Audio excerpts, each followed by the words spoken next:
ఇవాళ క్లాస్లో మనం ఏటీఎస్ ఫ్రెండ్లీ రెజ్యూమ్ గురించి తెలుసుకుందాం. జనరల్గా మనం ఆన్లైన్లో అప్లై చేసేటప్పుడు ఏదైనా సరే జాబ్కి రెజ్యూమ్ని అప్లోడ్ చేసేటప్పుడు జనరల్గా చేసే మిస్టేక్స్ ఏంటంటే ఆల్రెడీ ఎగ్జిస్టింగ్ రెజ్యూమ్ ఉందనో లేకపోతే ఎప్పుడో ప్రిపేర్ చేసిన రెజ్యూమ్ ఉందనో దాన్ని అప్లోడ్ చేయడం జరుగుతుంది. దీనివల్ల ఏమవుతుందంటే చాలా కంపెనీస్కి అప్లై చేసినప్పుడు కనీసం వాళ్ళ సైడ్ నుంచి ఏ రకమైన రిప్లై రాకపోగా ఈజీగా రిజెక్ట్ చేయడం జరుగుతుందన్నమాట. దానికి రీజన్స్ ఏమేమి ఉన్నాయనేది ఆటిని అవాయిడ్ చేయాలంటే ఏమేమి ఫాలో అవ్వాలి రూల్స్ అండ్ రెగ్యులేషన్స్ అనేవి మనం ఇవాళ క్లాస్లో చూద్దాం.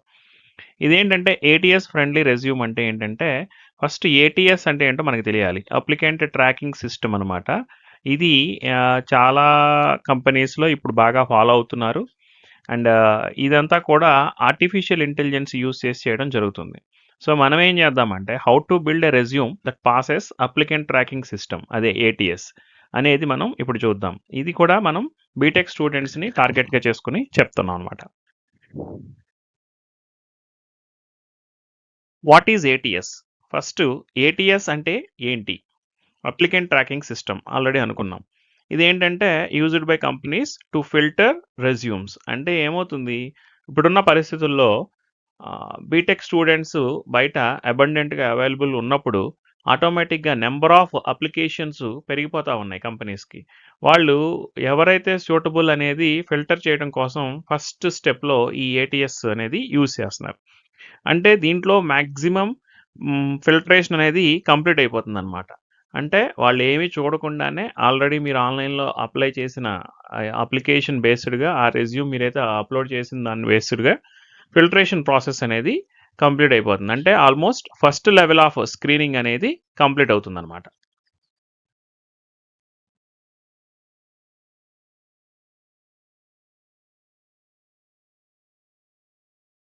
Why ATS rejects resumes? ఎందుకని ఏటీఎస్లో రెజ్యూమ్స్ రిజెక్ట్ అవుతున్నాయి? కామన్ మిస్టేక్స్ ఏంటనేది చూద్దాం అనమాట. అంటే ఎందుకు అవుతున్నాయంటే మిస్సింగ్ కీవర్డ్స్. కీవర్డ్స్ అంటే ఇప్పుడు పైథాన్ డెవలపర్ అనే రోల్కి ఒక స్టూడెంట్ అప్లై చేస్తున్నాడు అనుకోండి, ఆయన రెజ్యూమ్ మొత్తం మీద ఎక్కడా కూడా పైథాన్ అనే వర్డ్ లేదనుకోండి, సింపుల్గా ఏటీఎస్ రిజెక్ట్ చేసేస్తుంది అనమాట. అంటే కీవర్డ్స్ మీరు ఏదైతే జాబ్కి అప్లై చేస్తున్నారో ఆ జాబ్ డిస్క్రిప్షన్ చూసిన తర్వాత దానికి రిలేటెడ్గా కీవర్డ్స్ అనేవి మీ రెజ్యూమ్లో కంపల్సరీ ఉండేలాగా చూసుకోవాలి. అది ఒకటి రీజన్. Next fancy formatting. అంటే ఏదో చూడడానికి అందంగా ఉంది కదా అనేటట్లుగా ఏదో అంటే వెబ్సైట్స్ నుంచి డౌన్లోడ్ చేసుకున్న రెజ్యూమ్ని జస్ట్ ఎడిట్ చేసి అప్లోడ్ చేయడం కూడా కరెక్ట్ కాదు. అంటే ఈ ఏఐ ఎనేబుల్డ్గా ఎప్పుడైతే చూస్తున్నారో ఏటీఎస్ సిస్టమ్కి ఫ్యాన్సీ ఫార్మాటింగ్ అనేది అవసరం లేదు. తర్వాత టేబుల్స్, ఇమేజెస్, ఐకాన్స్ ఇవేమీ కూడా ఆ రెజ్యూమ్స్లో ఉండకూడదు. టేబుల్స్ అంటే జనరల్గా ఎడ్యుకేషన్ క్వాలిఫికేషన్స్ గురించి కానీ లేకపోతే ఇంకేదన్నా అచీవ్మెంట్స్ కానీ చెప్పేటప్పుడు అందంగా కనబడుతుందని టేబుల్స్ని అక్కడ ప్లేస్ చేస్తారు. కానీ ఈ ఏటీఎస్ సిస్టంలో ఏమవుతుంది అని అంటే అక్కడ ఇదంతా కూడా సిస్టమ్ రీడబుల్ కదా, సిస్టమ్ రీడబుల్గా ఉండాలి అని అంటే మెషిన్ లాంగ్వేజ్ కదా. సో అది ఏంటంటే టేబుల్ని కూడా ఏదో ఒక కోడ్లో తీసుకుని అర్థం కాని ఒక లాంగ్వేజ్లో తీసుకోవడం అనేది జరుగుతుందన్నమాట. సో టేబుల్స్ని అవాయిడ్ చేయాలి. తర్వాత ఇమేజెస్ అంటే ఆ రెజ్యూమేలో మీ ఫొటోస్ లాంటివి పెట్టకూడదు. ఇమేజెస్ అనేవి పెట్టకూడదు అనమాట. ఐకాన్స్ కూడా పెట్టకూడదు. ఓకే. అన్రీడబుల్ ఫాంట్స్ కూడా అంతే. బాగా చూడడానికి అందంగా ఉన్నాయి కదా అని చెప్పేసి మీ ఇష్టం వచ్చిన ఫాంట్స్ పెట్టుకుంటా వెళ్ళకూడదు. ఏ ఫాంట్స్ పెట్టాలనేది కూడా ఇప్పుడు మనం నెక్స్ట్ చెప్పే టాపిక్స్లో కవర్ చేస్తాను, వినండి. ATS versus recruiter. ఇదేంటంటే ఏటీఎస్లో ఏమేమి చెక్స్ ఉంటాయి, రిక్రూటర్ సైడ్ నుంచి ఏమేమి చెక్స్ ఉంటాయి. అంటే ఫస్ట్ ఏటీఎస్ అనేదేమో మీరు ఆన్లైన్లో అప్లై చేసేదానికి, రిక్రూటర్ చెక్స్ ఏంటి అని అంటే మీరు ఆఫ్లైన్ మోడ్లో అంటే ఇంటర్వ్యూకి వెళ్ళినప్పుడు రెజ్యూమ్ ఇవ్వడం కానీ లేదా రెజ్యూమే పోస్ట్లో పంపించడం కానీ ఇలాంటివి ఏదైనా జరిగినప్పుడు అంటే హార్డ్ కాపీ రెజ్యూమ్ సబ్మిట్ చేసినప్పుడు ఎలా ఉండొచ్చు అండ్ ఏటీఎస్ ఆన్లైన్లో సబ్మిట్ చేసినప్పుడు ఎలా ఉండొచ్చు. ఫస్ట్ ఏటీఎస్ చెక్స్ ఏమేమి ఉంటాయి చూద్దాం. ఆల్రెడీ మనం అనుకున్నట్లుగా కీవర్డ్స్, తర్వాత స్ట్రక్చర్ గురించి కూడా నెక్స్ట్ స్లైడ్స్లో మీకు వస్తుంది, అండ్ రిలవెన్స్. ఇవి ఫాలో అవుతుంది ఏటీఎస్ చెక్స్. మరి రిక్రూటర్ చెక్స్ ఏంటి అని అంటే అచీవ్మెంట్స్ అంటే ఇప్పుడు ఇక్కడ రిక్రూటర్కి అంటే బై హ్యాండ్ మీరు రెజ్యూమ్ ఇచ్చేటప్పుడు డెఫినెట్గా ఇమేజెస్ ఉండొచ్చు. తర్వాత మీరు ఏదన్నా ఇంతకుముందు అనుకున్నాం కదా, ఫ్యాన్సీ ఫార్మాటింగ్ కానీ కొంచెం నీట్గా అర్థమయ్యేలాగా అండ్ రెజ్యూమేలో మీ ఫోటో కూడా ఉండొచ్చు, ఏది రిక్రూటర్ చెక్స్లోకి వెళ్ళినప్పుడు. కానీ ఆ ATS system through online apply చేసేటప్పుడు ఇవి ఉండకూడదు. అది కొంచెం ఆ వేరియేషన్ అనేది మీరు కంపల్సరీ తెలుసుకోవాలన్నమాట. ఓకే. తర్వాత రిక్రూటర్ చెక్స్లో క్లారిటీ అనేది ఇంపార్టెంట్. ఇక రెజ్యూమే లెంత్ ఎంతోలా అంటే ఎన్ని పేజీలు ఉండొచ్చు అని అంటే ఫ్రెషర్స్కి వచ్చేసి 1 పేజ్ సఫిషియంట్ అండి. మోర్ దాన్ దట్ అసలు అవసరమే లేదు. 1 పేజ్ చాలన్నమాట. ఇక ఎక్స్పీరియన్స్డ్ ఎవరైనా అప్లై చేస్తూ ఉంటే కనుక ఆల్రెడీ వాళ్ళ ఎక్స్పీరియన్సెస్ ఏమైనా ఉన్నాయా, ఎక్స్పీరియన్స్ లేకపోతే ఏ ప్రాజెక్ట్ మీద వర్క్ చేశారు అండ్ ఏ డొమైన్ యూస్ చేశారు, ఇవన్నీ కూడా వాళ్ళు దాంట్లో పెడతారు. కాబట్టి దానివల్ల 1 to 2 pages ఉండొచ్చు వాళ్ళకి. కానీ ఫ్రెషర్స్కి 1 పేజ్ సఫిషియంట్. ఇక ఏటీఎస్ ఫ్రెండ్లీ ఫాంట్స్ చెప్తానని చెప్పాను కదా, Arial, Calibri and Times New Roman, ఈ మూడిట్లో ఏటీఎస్ ఫ్రెండ్లీగా ఉంటుంది, వాటికి రీడబుల్గా ఉంటుందన్నమాట.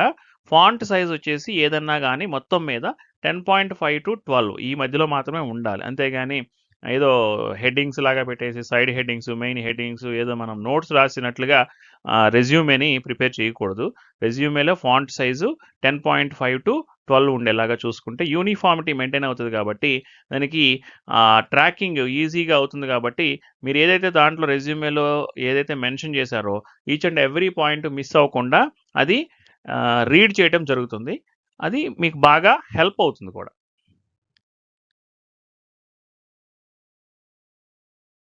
ఇక ఫార్మాటింగ్ రూల్స్ ఇక్కడ కొంచెం చూడండి. రెజ్యూమేని పెట్టేటప్పుడు చెప్పాను కదా, నో టేబుల్స్ ఏమీ యూజ్ చేయొద్దు. No text boxes. Okay, text boxes ఏమీ యూజ్ చేయొద్దు. అండ్ సింగిల్ కాలం ఎలా ఉండాలి అనేది చూడండి. పక్కన మీకు ఇమేజ్ ఇవ్వడం జరిగింది. Single column versus 2 columns easy comparison కోసం అనమాట. 2 columns అంటే ఎలా చూడండి, skills, python, Java, SQL and ఇంకా ఏదైనా ఉంటే అవి అన్నీ మీరు అలా పెట్టుకుంటూ వెళ్తాయి. గిట్ హబ్ అకౌంట్స్ ఏమైనా ఉంటే అవి కూడా అన్నీ మెన్షన్ చేసేది స్కిల్స్ అని ఒక కాలంలో, పక్కన ఎడ్యుకేషన్ అని బీటెక్, సిఎస్ఈ, ఎక్స్వైజెడ్ కాలేజ్ ఏదో పేరు పెట్టారనుకోండి. మీరు సపోజ్ మీరేమనుకుంటున్నారంటే నేను కాలం వైజ్గా రాశాను కాబట్టి బాగా అర్థం అవుతుంది అని మీరు అనుకుంటున్నారు. కానీ ఇక్కడ ఏమవుతుందంటే అది వెర్టికల్గా చదవకుండా హారిజంటల్గా చదివింది అనుకోండి, దాని అర్థం మారిపోతుంది అనమాట. అంటే ఇప్పుడు ఏటీఎస్ ఎలా చదువుతుందో కింద ఇచ్చాను చూడండి. Skills, python, Java, education, BTech, SQL, Git, XYZ college అంటే అంతా కూడా మిక్సింగ్ అయిపోతుంది అనమాట. ఇన్ఫర్మేషన్ అంతా కూడా మిక్సింగ్ అవుతుంది. దానివల్ల క్లారిటీ లేక skills, python, Java, education, BTech SQL అనే బ్రాంచ్ లేదు కదా. సో ఎస్క్యూఎల్ అనేది మీకు అక్కడ బ్రాంచ్ కాదు కదా బీటెక్లో, అందుకనే రిజెక్ట్ అయిపోతుంది అనమాట. దానికోసం కరెక్ట్ వెర్షన్ కూడా మీకు ఆ ఇమేజ్లోనే కనపడుతుంది చూడండి. సింగిల్ కాలం రెజ్యూమ్ ఏటీఎస్ ఫ్రెండ్లీ ఎలా ఉండాలంటే ఫస్ట్ మీరు స్కిల్స్ అని కనుక చెప్తే ఏమేమి స్కిల్స్ ఉన్నాయో ముందు స్కిల్స్ అన్నీ ఒక కాలంలో బుల్లెట్ పాయింట్స్తో కానీ యారో మార్క్స్తో కానీ లేదా మామూలుగా 1 2 3 4 కూడా ఇవ్వచ్చు, మీ ఇష్టం. So Python, Java, SQL, Git ఇలా రాశారనుకోండి, అవన్నీ స్కిల్స్ కిందకి తీసుకుంటుంది. నెక్స్ట్ లైన్లో మళ్ళీ అదే కాలం, సింగిల్ కాలం అన్నాం కదా, ఎడ్యుకేషన్లో బీటెక్, సిఎస్ఈ ఏదో కాలేజీ నేమ్. ఇది ATS reads it correctly and completely. అప్పుడు మొత్తం మీరు మెన్షన్ చేసిన ప్రతి వర్డ్, ప్రతి సెంటెన్స్ అది క్లియర్గా తీసుకుని మీకు అవుట్పుట్ పర్ఫెక్ట్గా ఇస్తుంది. అలైన్మెంట్ కూడా లెఫ్ట్ అలైన్డ్గా ఉండేలాగా చూసుకోండి.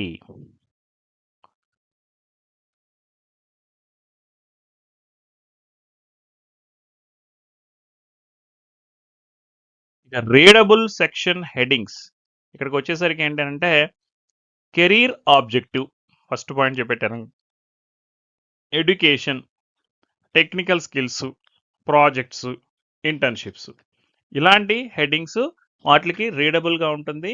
అండ్ అదేంటంటే ఏటీఎస్ ఫ్రెండ్లీగా ఉండే హెడ్డింగ్స్ అన్నమాట ఇవి. ఆ హెడ్డింగ్స్ లోపల మీరు ఏదైతే మెన్షన్ చేయాలనుకుంటున్నారో అన్నిటినీ కూడా పర్ఫెక్ట్గా వచ్చేలాగా ఆ రెజ్యూమేని ప్రిపేర్ చేయాల్సిన రెస్పాన్సిబిలిటీ మీది.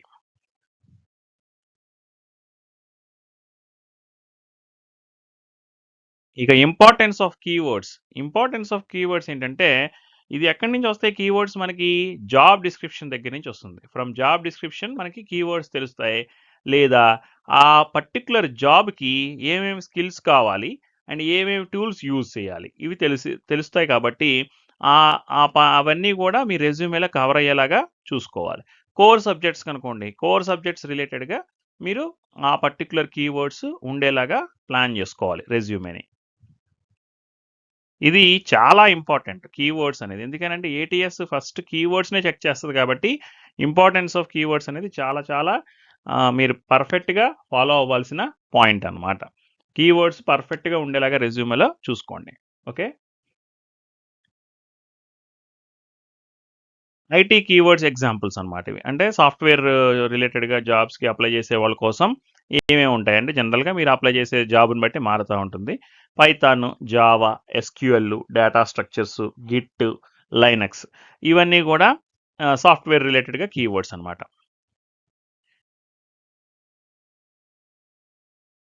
ఇక కోర్ బ్రాంచ్ రిలేటెడ్‌గా కీవర్డ్స్ ఏంటి? పీఎల్‌సి, స్కాడా, ఆటోకాడ్ అండ్ మెయింటెనెన్స్‌కి సంబంధించింది ఏదన్నా ఉంటే అవి. ఇవి కీవర్డ్స్ అన్నమాట.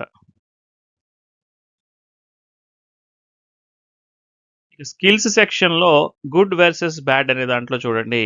స్కిల్స్ అన్నప్పుడు బ్యాడ్ రెజ్యూమే ఎలా ఉంటుంది అనంటే, ఏమేమి స్కిల్స్ ఉన్నాయనంటే, ప్రోగ్రామింగ్ అని పెట్టి వదిలేసారనుకోండి. ఏ ప్రోగ్రామింగ్ అనుకోవాలి? సి ప్రోగ్రామింగా? జావా ప్రోగ్రామింగా? ఇంకోటా? మీకు ఏమొచ్చు? అనేది అక్కడ మెన్షన్ చేయాలి. అంతేగాని నువ్వు ప్రోగ్రామింగ్ అని అంటావు. మీ ఉద్దేశం ప్రకారం జావా ప్రోగ్రామింగ్ వచ్చని మీ ఉద్దేశం.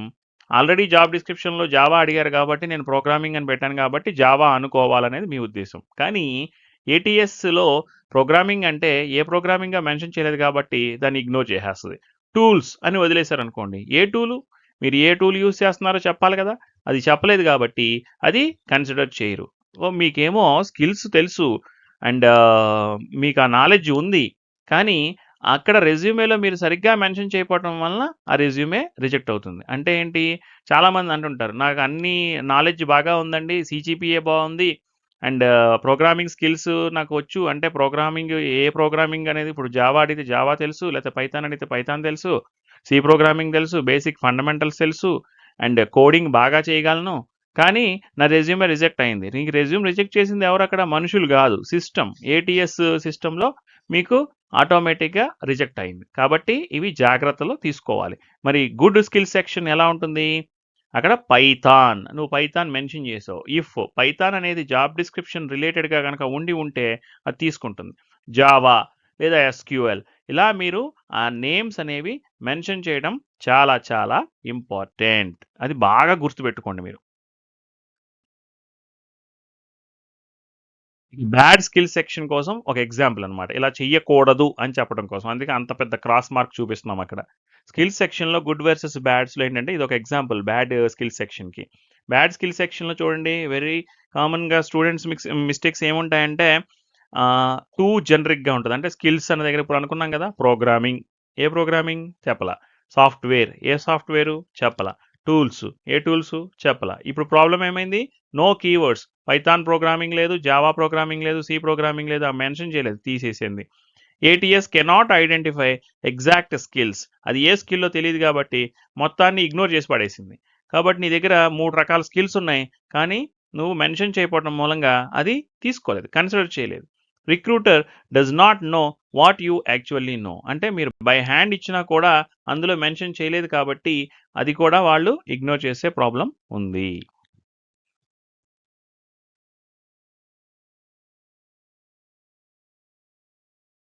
ఇప్పుడు గుడ్ స్కిల్ సెక్షన్ చూడండి. ATS friendly and recruiter friendly. Good skill సెక్షన్‌లో ఏటీఎస్ ఫ్రెండ్లీ, రిక్రూటర్ ఫ్రెండ్లీగా ఉండాలంటే 3 ఎగ్జాంపుల్స్ చెప్తాను మీకు. ఇప్పుడు మీకు కనపడేది స్క్రీన్ మీద ఫస్ట్ ఎగ్జాంపుల్. ఎగ్జాంపుల్ 1 ఏంటి? Simple and clear. Best for freshers. సింపుల్‌గా ఉండాలి. ఏంటి? Technical skills, programming languages, Python, Java ఆ 2 వచ్చనుకోండి. ఆ 2 మీకు ఇంకా వచ్చనుకోండి అక్కడ ఇంకా మెన్షన్ చేయండి. డేటాబేస్ మైఎస్‌క్యూఎల్, టూల్స్ గిట్ లేకపోతే కోడ్ ఏదైనా ఉంటే విఎస్ కోడ్ ఏదైనా ఉంటే అవి. నెక్స్ట్ ఆపరేటింగ్ సిస్టమ్‌లో విండోస్, లైనెక్స్. అంటే ఇప్పుడు మీరు క్లియర్‌గా చెప్పేశారు. మీకు ఏమేమి తెలుసు అనేది క్లియర్‌గా చెప్పారు. సో, అందుకనే మీకు ఇక్కడ టిక్ మార్క్స్‌తో చూపించాం. క్లియర్, కీవర్డ్స్ బావున్నాయి. సింపుల్ టెక్స్ట్ ఈజీగా అర్థమవుతుంది. అంటే ప్రోగ్రామింగ్ అంటే ఏంటో తెలియని వాళ్ళకి కూడా ఈజీగా అర్థమయ్యేలాగా మీరు అంటే సాఫ్ట్‌వేర్ నాలెడ్జ్ లేని వాళ్ళు మిమ్మల్ని ఇంటర్వ్యూ చేసినా కూడా వాళ్ళకి అర్థమయ్యేలాగా సింపుల్ టెక్స్ట్ ఇచ్చారు. And easy for ATS to scan. ఈజీగా ఏటీఎస్ స్కాన్ చేస్తుందనమాట. గుడ్ స్కిల్ సెక్షన్‌లో ఎగ్జాంపుల్ 2 ఐటీ రోల్ కోసం సీఎస్‌సి గాని, ఐటీ గాని, ఆర్టిఫిషియల్ ఇంటెలిజెన్స్ గాని ఏదో ఏ బ్రాంచ్ అయినా సరే మీరు చేసేటప్పుడు టెక్నికల్ స్కిల్స్ ఆల్రెడీ అనుకున్నాం కదా మనం programming, Python, Java, web technologies, HTML, CSS, Java script, databases, MySQL, concepts, data structures, oops, తర్వాత టూల్స్‌లో గిట్, లైనక్స్. ఇలా మీరు చెప్తే ఇది పర్ఫెక్ట్. అంటే matches IT job descriptions, high ATS keyword match. చూడండి చాలా ఏటీఎస్ ఏంటంటే ప్రిఫర్ చేస్తది ఈటిలిని. అంటే మీ రెజ్యూమే చక్కగా త్రూ అవుతదనమాట. రిజెక్ట్ అవ్వకుండా.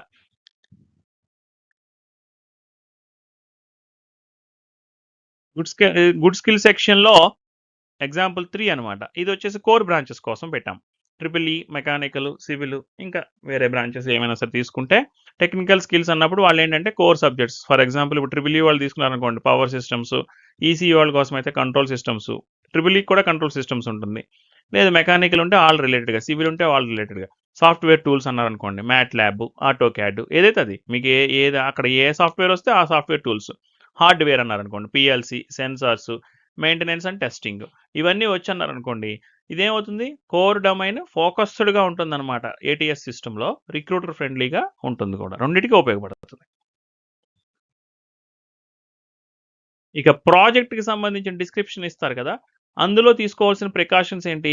మనకి జనరల్‌గా ఏమవుతుంది అనంటే నౌఎడేస్ అందరూ కూడా ఇంగ్లీష్ మీడియంలో చదువుతున్నా కూడా ఈ సెంటెన్స్ ఫార్మేషన్ రాసేటప్పుడు గానీ, మనం మాట్లాడేటప్పుడు గానీ అంతా కూడా మిక్స్‌డ్‌గా వర్డ్స్ వచ్చేస్తదనమాట. అలా కాకుండా ఇక్కడ ఏంటంటే యాక్షన్ వర్బ్స్ ఉండాలి. ప్రాజెక్ట్ డిస్క్రిప్షన్‌లో ఎప్పుడు కూడా యాక్షన్ వర్బ్స్ ఉండాలి. అండ్ టూల్స్ ఏమి యూజ్ చేశారనేది మెన్షన్ చేయాలి. ప్రాజెక్ట్ డిస్క్రిప్షన్ సంబంధించి రెజ్యూమేలో మీరు ప్లేస్ చేసేటప్పుడు టూల్స్ ఏమి యూజ్ చేశారో చెప్పాలి. అండ్ ఏమి రిజల్ట్స్ అచీవ్ చేశారనేది కూడా చెప్పాలి. ఇవి క్లియర్‌గా ఉంటే అది గనక ఆ ప్రాజెక్ట్ అంటే మీరు జాబ్ డిస్క్రిప్షన్ కనుక రిలేటెడ్‌గా ఉందనుకోండి, మీకు ఎక్కువగా ఏటీఎస్ అనేది దీన్ని ఆ ఫిల్టరేషన్‌లో రిజెక్ట్ చేయకుండా చక్కగా త్రూ చేయడానికి బాగా ఉపయోగపడుతుందనమాట.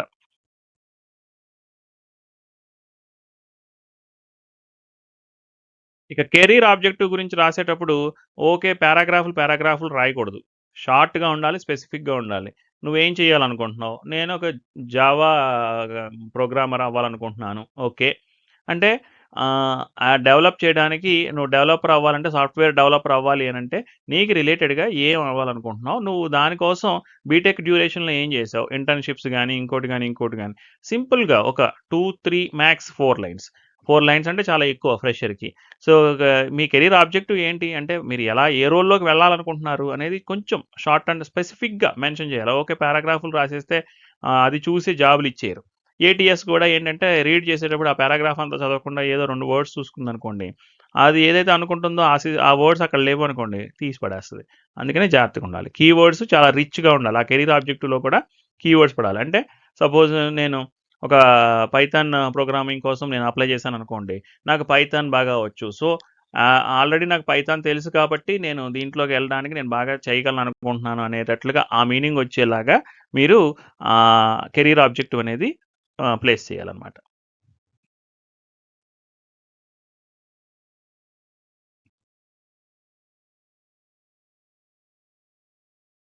ఇక గుడ్ ఏటీఎస్ రెజ్యూమ్‌లో ఏమేమి ఉంటది? Simple word format first. మీరెప్పుడైనా సరే ముందు వర్డ్‌లో టైప్ చేసుకుంటారు. సింపుల్ వర్డ్ ఫార్మాట్ పెట్టుకోవాలి. కీవర్డ్ ఆప్టిమైజ్డ్‌గా ఉండేలాగా చెక్ చేసుకోవాలి.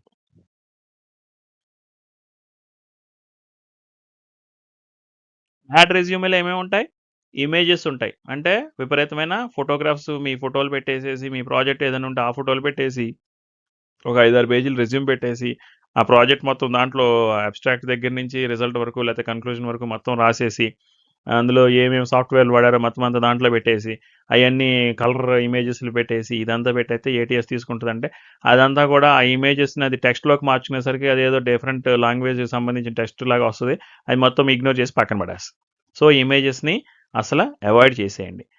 ఫ్యాన్సీ టెంప్లెట్స్ అంటే ఎక్కడో దొరికినాయి, ఆన్లైన్లో దొరికినాయి, ఈ బాగుంది, ఈ టెంప్లెట్ బాగుంది, ఆ టెంప్లెట్ బాగుందని చెప్పేసి యూజ్ చేసుకుంటూ వెళ్ళిపోతే అది రీడ్ చేయలేదు. హెడర్స్ ఫోటోస్ విపరీతంగా పెట్టేసి ఏదో హెడ్డింగ్స్, హెడర్ ఫోటో తెలుసు మీకు, పైన కింద వచ్చేలాగా ఉంటుంది. లేకపోతే కామన్గా ఒక 4 పేజీలు 5 పేజీలు తీసుకున్నప్పుడు అన్నిటికీ కలిపి కామన్గా వచ్చేలాగా మీరు ఏదో సెట్ చేసుకుని పెట్టడం, ఇవన్నీ కూడా అసలు ప్రిఫరబుల్ కాదనమాట. ఫైల్ ఫార్మాట్స్ ఎలా ఉండాలి?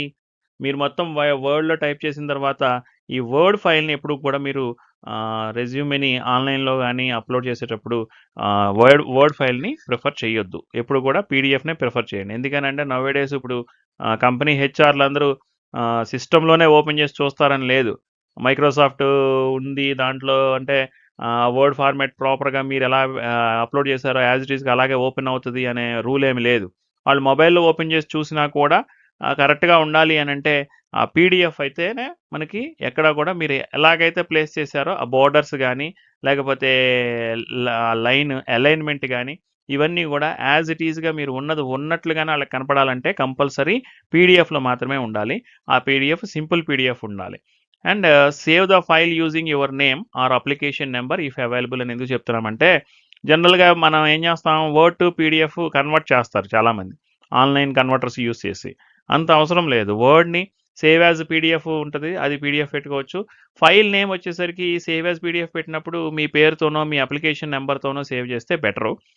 ఒకవేళ మీరు ఆన్‌లైన్‌లో అంటే word to PDF converter use చేసి ఏదైనా ఆన్‌లైన్ కన్వర్టర్ యూజ్ చేసి చేస్తే కనుక మీరు డౌన్‌లోడ్ చేసినప్పుడు మీరు యూజ్ చేసిన ఏదైతే వెబ్‌సైట్ ఉందో ఆ వెబ్‌సైట్ నేమ్ రావడం జరుగుతుంది. ఆల్రెడీ మీరు వర్డ్ ఫైల్‌ని మీ నేమ్‌తో లేదా అప్లికేషన్ నంబర్‌తో సేవ్ చేశారు. కానీ ఆన్‌లైన్‌లో కన్వర్ట్ చేయటం వలన ఆ నేమ్‌తో పాటుగా వాళ్ళ వెబ్‌సైట్ నేమ్ గూడా వస్తది దాంట్లో, ఆళ్ళ ప్రమోషన్స్ కోసం. ఇది మీరు యాజ్ ఇట్ ఈస్‌గా అప్‌లోడ్ చేయటం కరెక్ట్ కాదు. దాన్ని అవసరమైతే ఆ ఫైల్ నేమ్‌ని ఎడిట్ చేసుకొని జాగ్రత్తగా అప్‌లోడ్ చెయ్యాలి. ఇక ఏటీఎస్ చెక్ లిస్ట్‌లో ఏమేమి చూసుకోవాలి ఫైనల్‌గా? కీవర్డ్స్ మ్యాచ్ అయినాయా లేదో చూసుకోవాలి. సింపుల్ ఫాంట్స్ ఏమి వాడాలనేది మనం చెప్పాం. అండ్ ప్రూఫ్ రీడ్ ఒకసారి మొత్తం చూసుకోవాలి. అంతేగాని ఏదో ఒక ఫ్రెండ్ దగ్గర నుంచి వాట్సాప్‌లో షేర్ చేసుకొని, దాన్ని ఏదో ఎడిట్ చేసేసి కాలేజీ నేమును, లేకపోతే మీ నేము, కాలేజీ నేము, మీ సీజీపీఏలు మార్చేసి యాజ్ ఇట్ ఈస్‌గా పంపించటం కరెక్ట్ కాదు. జాగ్రత్తగా each and every point check చేసుకోవాలి.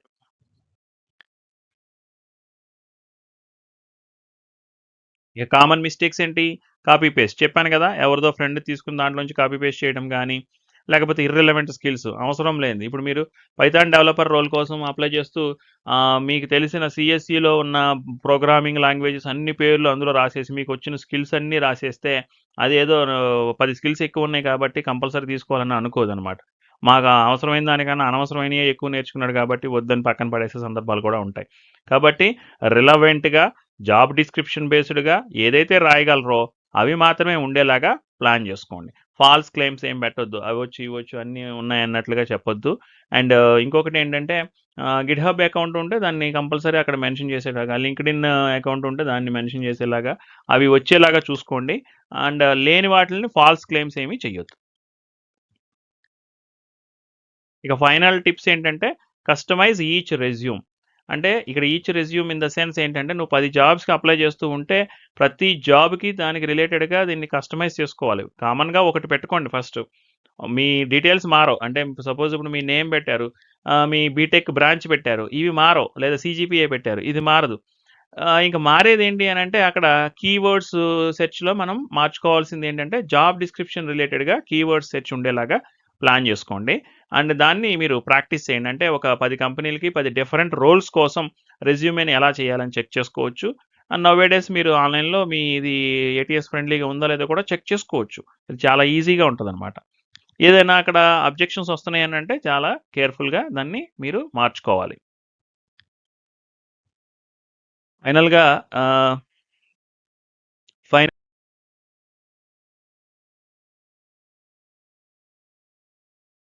ఫైనల్‌గా ఇవండి మొత్తం అన్నీ కూడా ఏటీఎస్ ఫ్రెండ్లీ రెజ్యూమ్ ప్రిపరేషన్ కోసం tips. Okay. All the best అందరికీ. Thank you very much. ఇంత పేషెన్స్‌తో విన్నందుకు. Thank you.